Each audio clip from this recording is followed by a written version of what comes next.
இந்திய அரசியலமைப்பின் சிறப்பியல்புகளில் அரசு நெறிமுறை கோட்பாடுகள் டிபிஎஸ்பியில் எப்படி நெறிமுறைகளை நம்ம பின்பற்றணும்னா, சட்டத்தை இயற்றும் போதும் நடைமுறைப்படுத்தும் போதும் அந்த அரசு அதை கடைபிடிக்க வேண்டும்.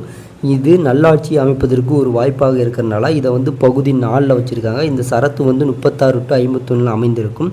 இதை நம்ம அயர்லாந்து என்ற நாட்டிலிருந்து தான் முன்னுதாரணமாக எடுத்து எழுதியது. இதை புதுமையான சிறப்பம்சம் என்று டாக்டர் பி.ஆர். அம்பேத்கர் குறிப்பிட்டிருக்காரு.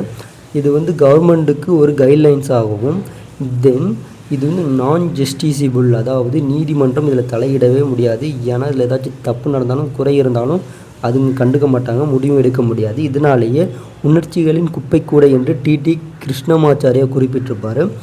தென் சமூக மற்றும் பொருளாதார மக்களாட்சியை நிறுவுகிறது இந்த பகுதி, அதுவும் அரசு நெறிமுறை கோட்பாடுகள்.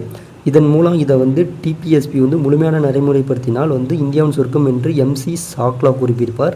அதேமாதிரி டிபிஎஸ்பியும் அடிப்படை உரிமையும் அரசியலமைப்பின் மனசாட்சியாக இருக்கும் என்று கிரான்வில் ஆஸ்டின் குறிப்பிட்டிருப்பார். அதேமாதிரி டிபிஎஸ்பி அரசியலமைப்பிற்கு வாழ்க்கையை தரும் ஒன்று என்று எல்.எம். சிங்வி குறிப்பிட்டிருப்பார். இதில் மேலே நம்ம வழக்கு பதிவாகிருக்கு. 1980 மினர்வா மில் வழக்கில் தீர்ப்பு அடிப்படை உரிமையும் டிபிஎஸ்பியும் சம முக்கியத்துவம் உடையவை என்று தீர்ப்பு வழங்கியிருப்பாங்க.